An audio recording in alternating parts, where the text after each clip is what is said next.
Hello and welcome to Let's Talk Sports. I'm Chris O'Connor of Let's Talk Sports here with Coach Luke Meredith of the Greenfield Central varsity basketball team. Coach, thank you so much for joining us today. Thank you for having me. We're going to start off this really easy. Why don't you give us a little bit of background of how you started coaching? I know you came from Avon before you came here. And what made you want to take the job as the head coach of the Greenfield Central basketball team? Well, first and foremost, my coaching background first started off playing basketball at Beech Grove, loving the game, participated on the women's scout team for Ball State University, and that's where I kind of learned more of the X's and O's of the game. And then as soon as I got to Avon, first person I communicated with was Jason Young, the varsity basketball coach there at the time, and was able to have an opportunity as a freshman coach. Then moved on to Ben Davis as a freshman coach and a JV coach, and garnered experience there before I returned to Avon for the next 12 years or so, and was all aspects of that program. I've been a freshman head coach, I've been a JV head coach, I've been a varsity assistant, and so that next step for me in my development as a man and as a coach would be getting an opportunity here at Greenfield Central. So I was lucky and blessed to have the opportunity from Principal Carey and Principal Beal and Mr. Manning and Mrs. Mercer and all others that were in that panel to select me and give me an opportunity here to be with the Cougars. Awesome. So you have kind of a motto or a phrase that you love to use. It's plastered on our team shooting shirts and sweatshirts, and it's juice. And I always have people coming up to me when I wear those things to school asking, what does that mean? So would you like to give an explanation of what that means and how it describes our program? Right. Well, I think juice is two things, energy and enthusiasm. So I always talk about the last four letters of enthusiasm, IASM. I am sold myself. So if I am sold myself on what I can do for this school, for this community, for our basketball program, I mean, that's bringing the juice every single day. And I have another big quote. I'm a big quote guy.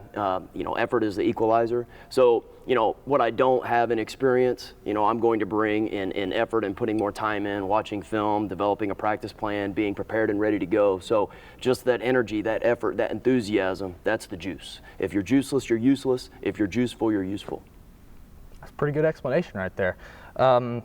Talking about that more, it's no secret that our basketball team has struggled in recent years, coming off of a season where we only won 4 games.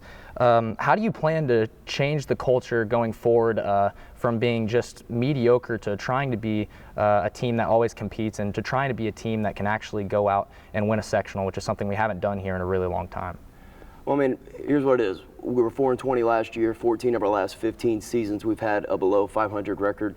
But once again, I'm a big quote guy, big picture guy. Build, believe, belong. We talk about building that program. And, not necessarily these first couple of years that we're here, and while we're building this, it's not necessarily about wins and losses. Obviously, we want to win. Obviously, we want to go 25-0 and do great things. And I'm not saying that we can't or we won't, but I'm saying right now we're just focused on getting better each and every single day, getting better in practice, getting better in the games, being able to show people what we can do. And we've been able to do that in small spurts. We just got to be more consistent with it. So part of building this program back and changing the culture comes with introducing your own offensive philosophy to the team. So tell me a little bit more about what your offensive philosophy is and about how you're trying to teach the team to play offensively going forward. Well, I'm an offensive guy, and two of the things that we really talk about as part of our program in the locker room on a daily basis is being able to get paint touches and then shooting driveway threes. So paint touches, driving, being able to see where the help's coming from, and then if we can't get all the way to the rim, we're looking to kick like you're shooting in your driveway, just to be able to knock down shots. So we spend a ton of time in practice just building confidence, getting reps, repetition. So with that, I'm also a quick hitter guy. I like the joystick. I want different shooters shooting. I want different passers passing. So we talk about playing to our strengths. Can't judge a fish by its ability to climb a tree is one quote that the kids have heard several times before. So being able to get kids in position to do the things that I know that they can be successful in doing, and I think quick hitters and sets are a piece of that. Everything leads to our 2-guard chin sets when we're going against man-to-man. That's my strength. I feel like offensively is something that I'm passionate about and something that I feel like we'll be successful at. It's no secret that being the head coach of a varsity sport takes up a huge chunk of your time. You're also a teacher here, so how much does being the head coach affect your family? I mean, you have 2 little boys who are playing basketball as well in the youth leagues. So how does being a coach affect them, and are you excited to coach them when they finally get up to the high school? Well, I will say first and foremost, that is incredibly difficult. That's one of the challenges being a varsity head basketball coach is you want to be here all the time, and I am here a lot, and I'm not not willing to put the time in. That's part of it. I get that.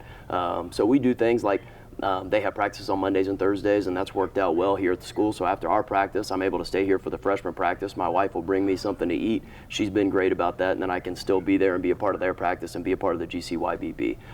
One thing, you wear different hats. You wear a teaching hat, you wear a coaching hat, you wear a dad hat, you wear a husband hat. So I try to make it, one of the things that are really important to me. Even though if I have a rough day in the classroom, I can't let that carry over into the basketball court. Even though we might have had a tough practice, if my son wants to go home and he wants to beat the tar out of me with Lamar Jackson, who I can't tackle on Madden, I still got to be able to play Madden with him and not say, son, I'm just going to sit here and play on my phone. So just being able to understand those hats, and on the way home, although it's a short ride home, be able to decompress and know and understand. If I always say I want to be the best version of myself, then that wears many hats, and I have to make sure that I do that.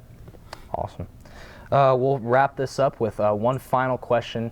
What are your long-term goals for the program going forward this year and in years past into the future as long as you coach here? Right. Well, we talked about getting better every day. We want to be a different team right now, early December, than what we will be in February as we get towards the end of the season. So, we talk about getting better, and it's going to take some time. Like, we show pieces of that, but just being able to stay consistent and then be a better team and build on that. And then eventually, long term, like we talked about, build, believe, belong. Like, we want to belong. And it's been a minute, since Coach Lewis left. But we want to have an opportunity to compete in our conference. We want to have an opportunity to compete in our sectional. And so that's going to come by building quality men. That's going to come by getting better each and every day. And that long-term success will be part of that day-by-day process that we're currently doing. That's going to wrap it up. Coach, thank you so much for sitting down with us and taking the time to talk to us. Make sure you guys tune in next time on Let's Talk Sports, and we will see you all next time.